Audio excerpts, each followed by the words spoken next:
I'm Rick Bensignor. Today is Tuesday, October 4th, and welcome to this week's In the Know Trader Show.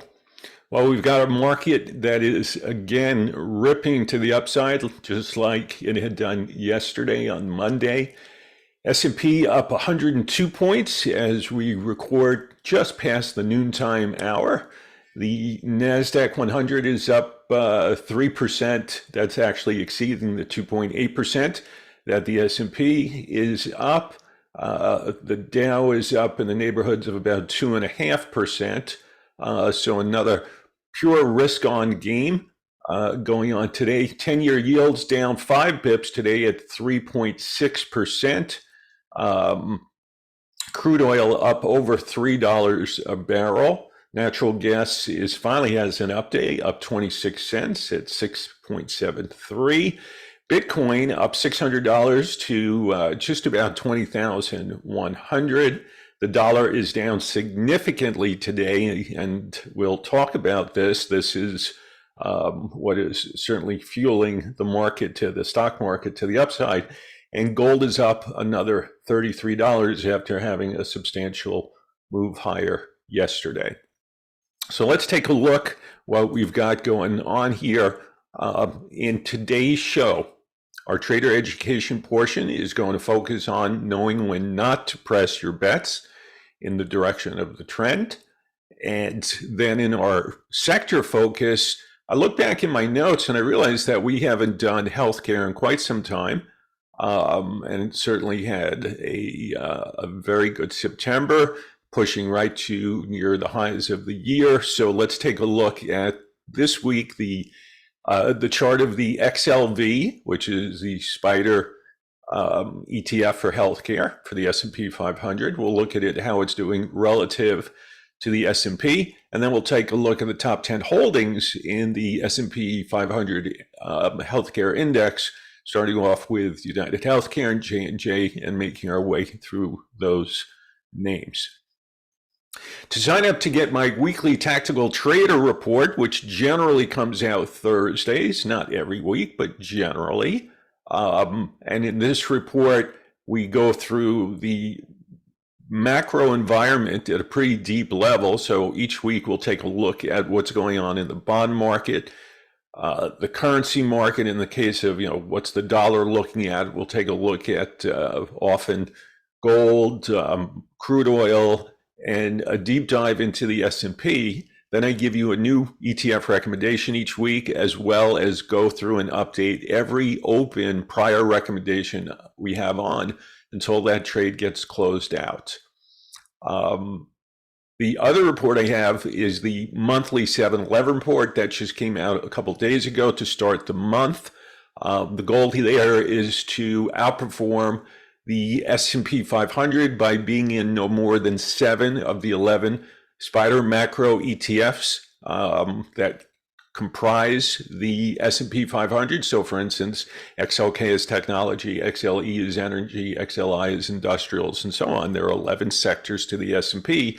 Our goal is to beat the S&P by avoiding, as best we can, determining which 4 will be underperformers. And to show you how well we have done with that, year to date, and these are brand new updated numbers through September 30th, we are outperforming the S&P 500 by 408 basis points. That's 4.08% this year. We've outperformed 8 out of the 9 months this year. That, regardless if the market's moving up or down, we have continually outperformed, because in the 26-month history since we started this report in August of 2020, which was still in the midst of a bull market, we have outperformed now by 888 basis points in 26 months.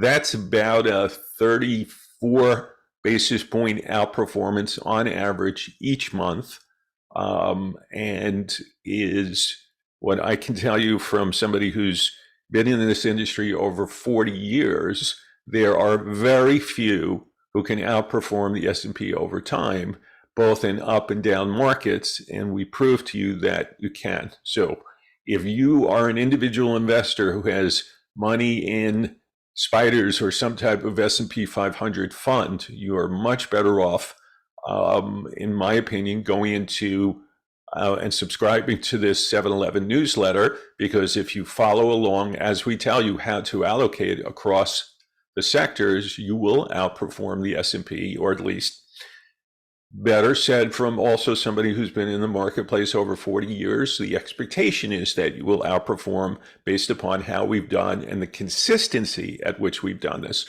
So these results don't come from a couple of odd months. This is a constant chipping away month after month to the S&P's return and doing better regardless of which way the S&P has gone.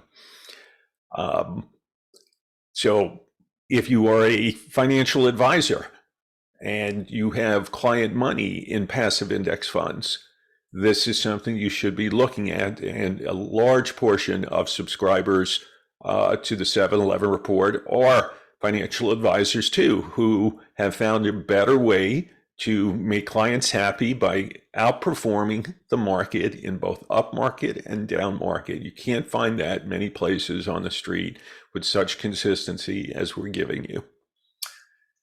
Of course, you're watching this probably on my YouTube channel, so you know about it, but if you're new to it, you can go to the link here, youtube.com/inthenowtrader.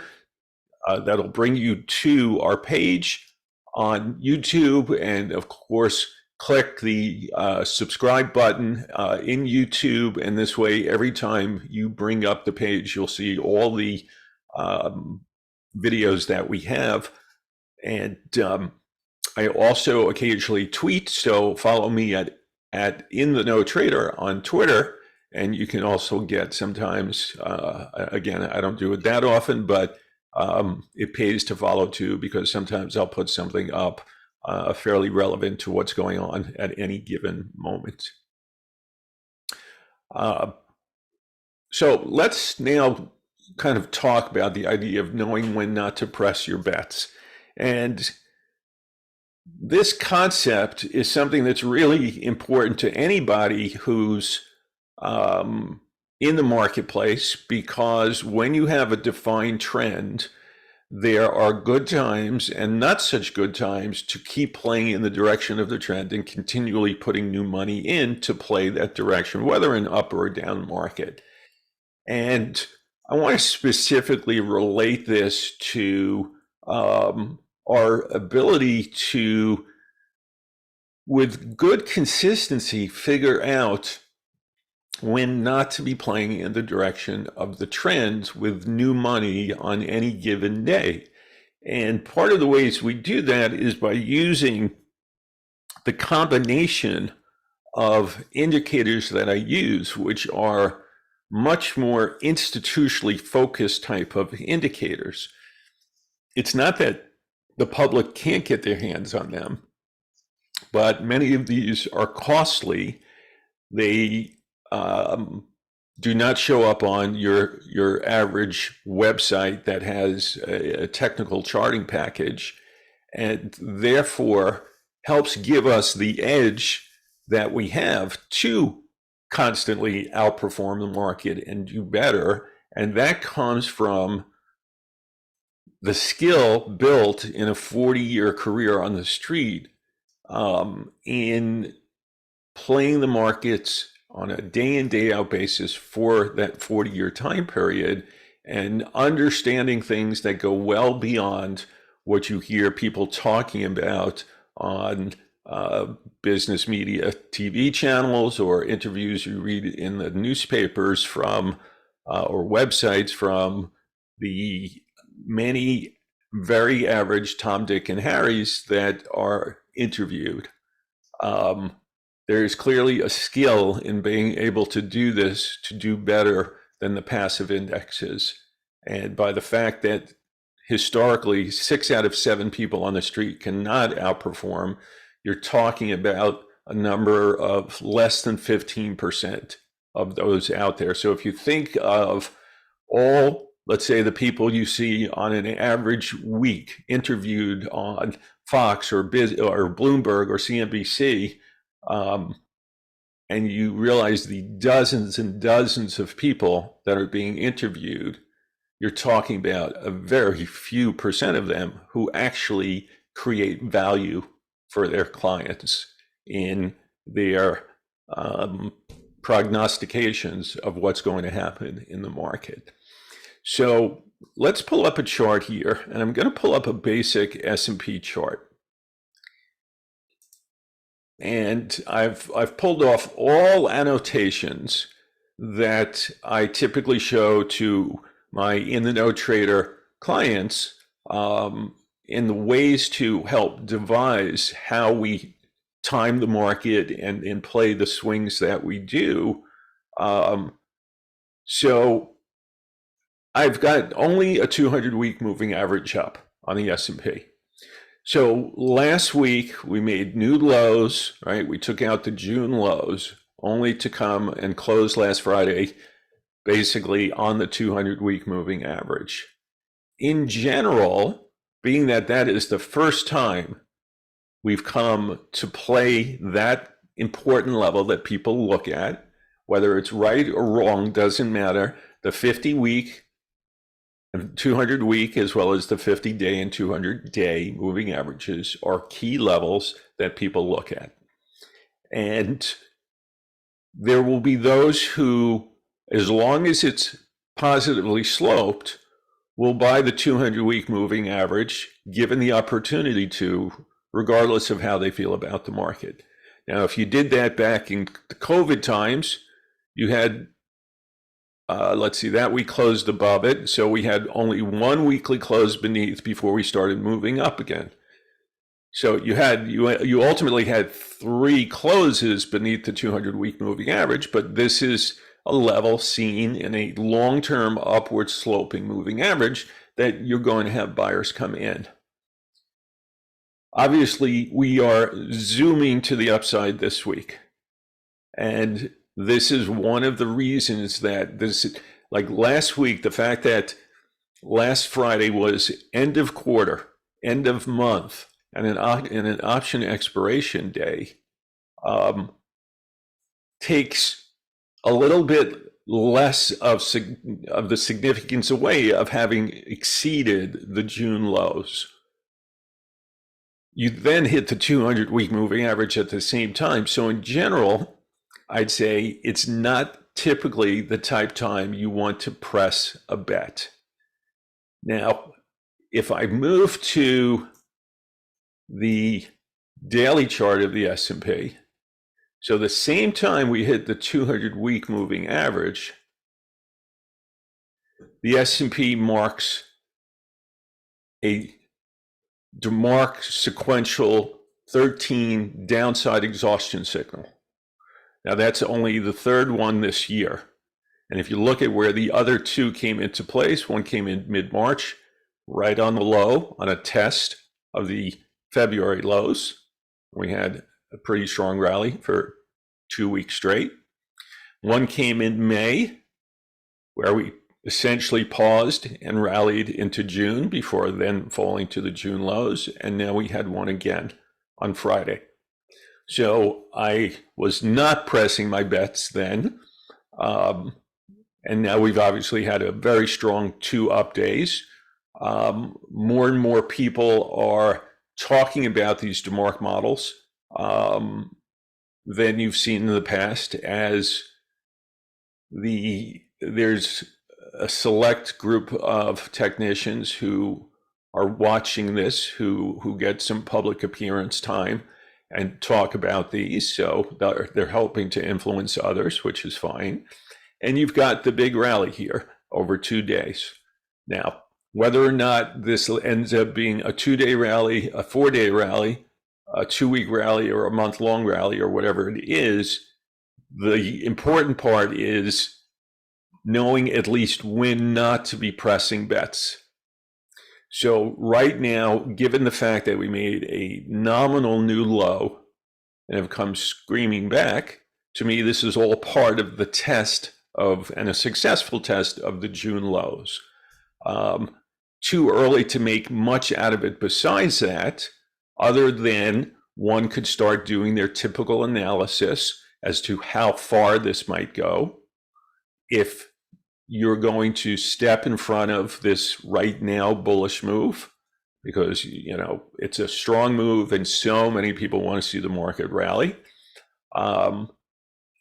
To pick your place, carefully, to decide when and if you're going to fade this, or have you come to the determination that this is a double bottom that is likely going to stay a double bottom, that we're not likely to take out last Friday's low, and that this is the move to get into?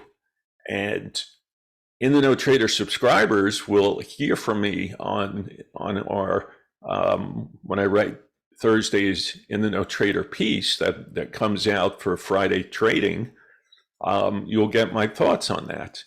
But what I wanted to impress upon you is that there are times in a obvious trend, and clearly 2022 has been a downtrend all year, that you don't want to press the bets. So it's really kind of like here and now is when you don't want to press. It doesn't mean you've necessarily changed your whole tune.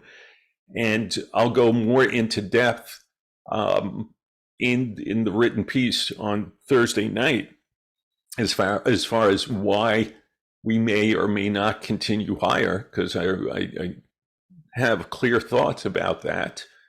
But the point of this is, if you can't do this type of analysis yourself, find the select people on the street who consistently get the game right, because they understand not just the fundamental picture, but they also understand how to read market movement and when and where certain times and places are not the times to be pressing your bets in the direction of the trend. And that's really important, because buying, if let's take a step back to 2021, where the market never even pulled back 5% in the entire year. So we had this very strong up move. There are going to be times and places that you don't want to be buying stocks, despite the fact that you were in a ripping bull market.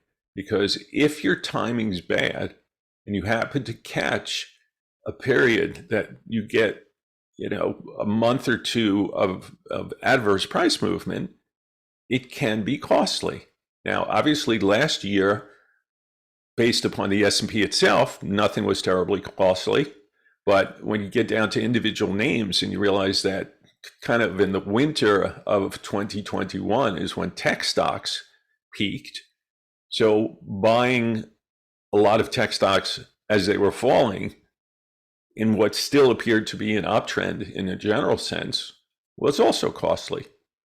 So, look to find people, and there are not a lot of them on the street. And thankfully, people generally recognize me as being one of the select who can. But whether it's me or some other person who you like to follow and subscribe to newsletters or follow research from the sell side of Wall Street, make sure they have a good sense on not just playing the same game over and over. So in other words, not just being an incredible bull every time they talk about the markets, because then they're not seeing what's going on. And the same thing, we were bearish in the spring, but when we got to the June low, I had put out my estimate of what the low would be this year 6 weeks before we ever got there, and several hundreds of points higher in the S&P. And I put out a 36.37 target. A 36.17 target, and the June low was 36.37. I mean, we got 20 S&P points away. It's about 0.5% from there, in which case we played a bullish move until we turned bearish. And at the time, by early July, we were already out with, if you get to 42.70 or higher, you want to be a seller.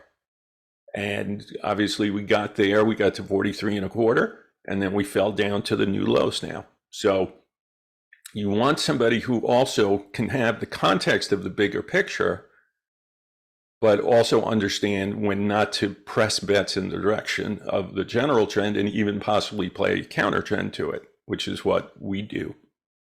And for those of you who have followed me for some time now, you know that generally my research tries to find and identify the times and places that one can go counter trend to, whether it's the short-term move or the medium-term move. And sometimes, look, if in the medium-term decline we've had this year, we found not only a short-term time to buy right after the June low, but also how to then fade the rally into the high in August and fade that to play with the prevailing trend, which was the downside, to at least test the lows, which we've now successfully done. So that's today's educational portion.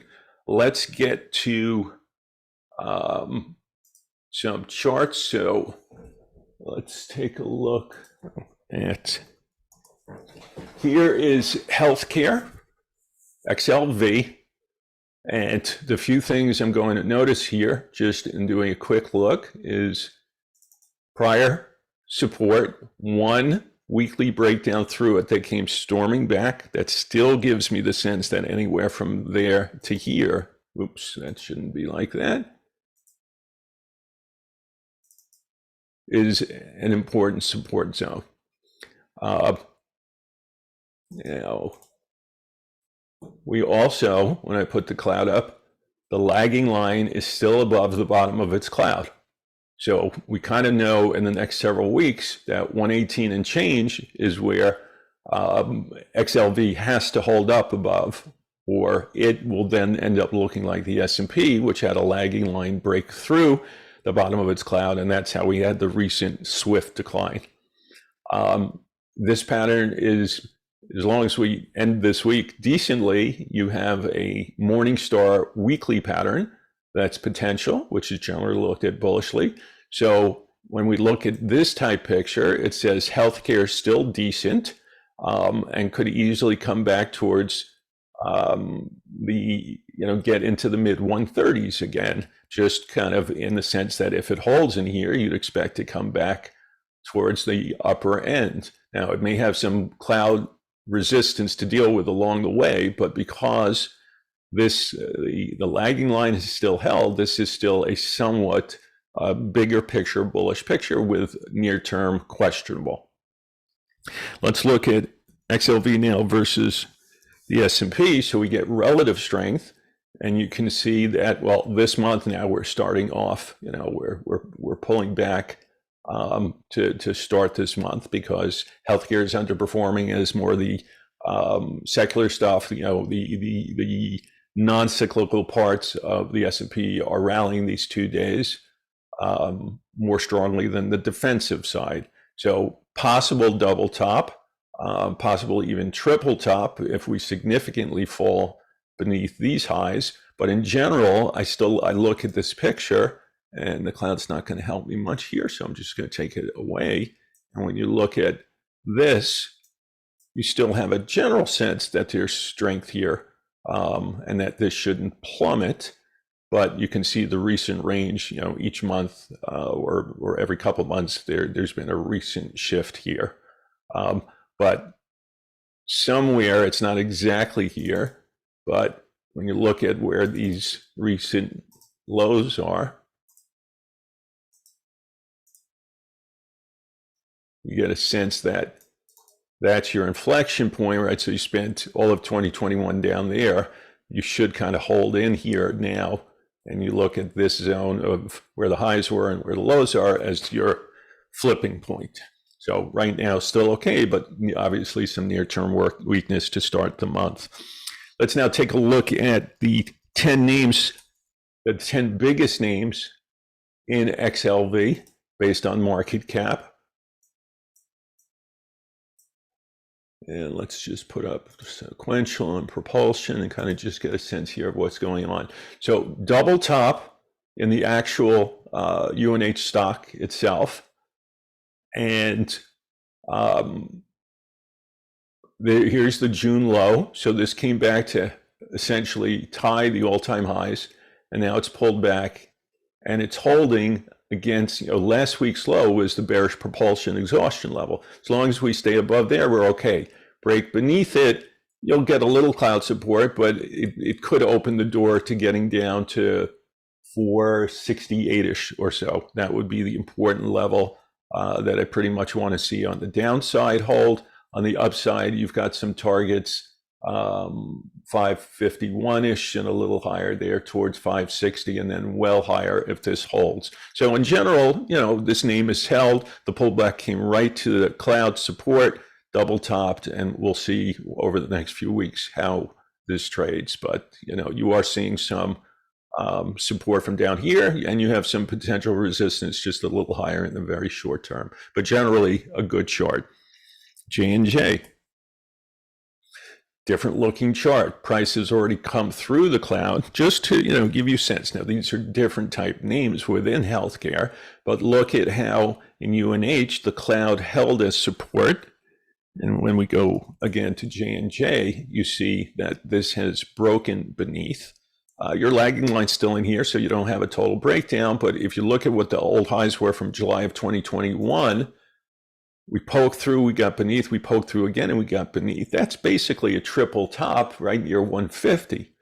Now, you can see there's a fair amount of support somewhere down here. So if we get back down here, this is going to be a very interesting place, the mid 150s for J&J, because either this support holds. If it doesn't hold, well, actually, it's funny, I was going to say it would crack, but then when you look at where these old highs were, old highs are not far beneath. So, tougher call. Right in here, you're kind of in the middle of the range. So, barring a real decisive reason to pick J&J, there may be some other names now that have better charts, because this is kind of right in the middle. Here's Pfizer now. 9 count a couple weeks ago, held against propulsion exhaustion last week, getting a little bounce this week. Also could end up looking like a bullish morning star if we close near the highs and we kind of extend this week higher. As long as the lagging line also is staying above 42.5, it's good. If you come out through 42.5, I would definitely have more concerns. AbbVie came to the bottom of the cloud last week, rallied right away here. So that's important support. You could actually, from a trading stance, you could almost use that. You could potentially get long and stop yourself out under last week's close, because if we stop out under there, then this really breaks and you've totally broken the cloud for the near-term picture, and you have plenty of room on the downside before you get more cloud support from the lagging line. So I would kind of focus on that last week's low if you're thinking of going into this as your stop out. Lilly, definitely one of the better names. We made just last week, this popped to a new high. So this is definitely, from a relative strength point of view, the best name we've looked at. Even holding on to baseline support, that's the orange colored line from the cloud model. So this is popping up and close to, just beneath its best weekly close ever. So that's the strong name we've looked at so far. Merck. This is, a questionable chart, because when I look at something like this and I see us go to new highs and then quickly fade, you see how quickly it fell into the June low, came back, made new highs again, and pulled back, and they're still holding there. But the fact that we're underneath these highs makes this very questionable. And you can see how choppy this is on a weekly time frame. So the cloud hasn't really been helpful at all. You're looking at basically a large range that is in between these levels, and we're closer to the top end there. So these highs back in 2021, I think, or that may even be 2020. Let's see. That's December of 2020. associated with an upside exhaustion 13 count. We're only on an 8 towards another 13 now. So if this continues, then it looks like it's going to target around the $98 level. But tough call what to do with right here, honestly. TMO. So thermoelectron, even though in the healthcare space, a little bit more on the industrial side of healthcare, much weaker chart than we've seen. Defined downtrend line since making its highs a year ago.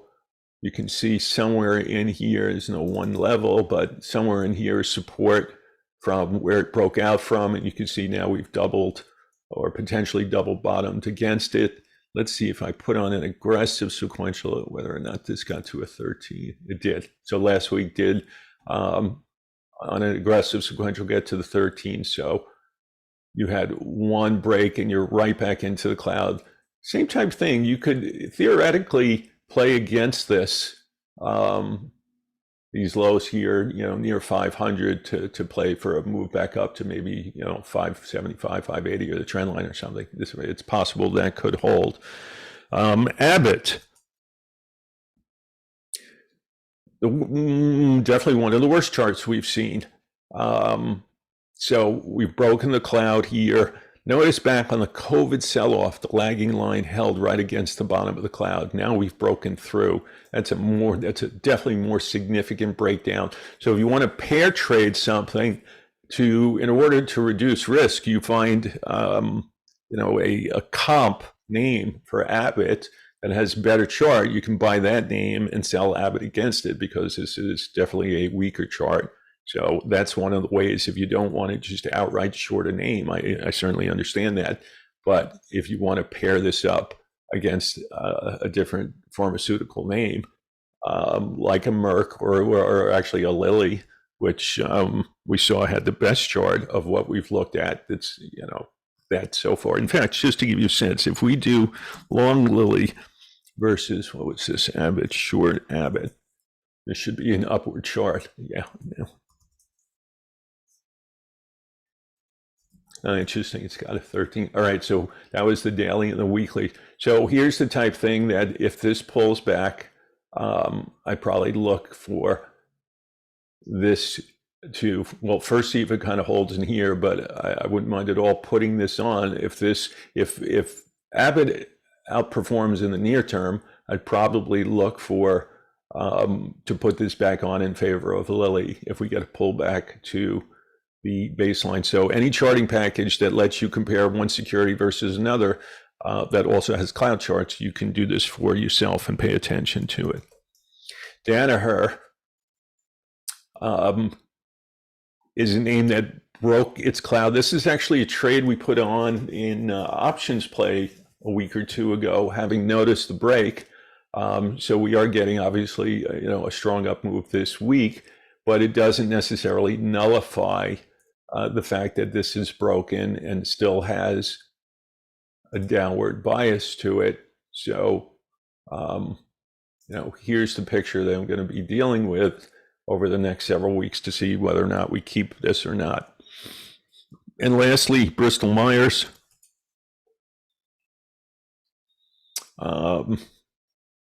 Same thing, cloud, I don't know. Here we had a very small breach underneath. It's come back.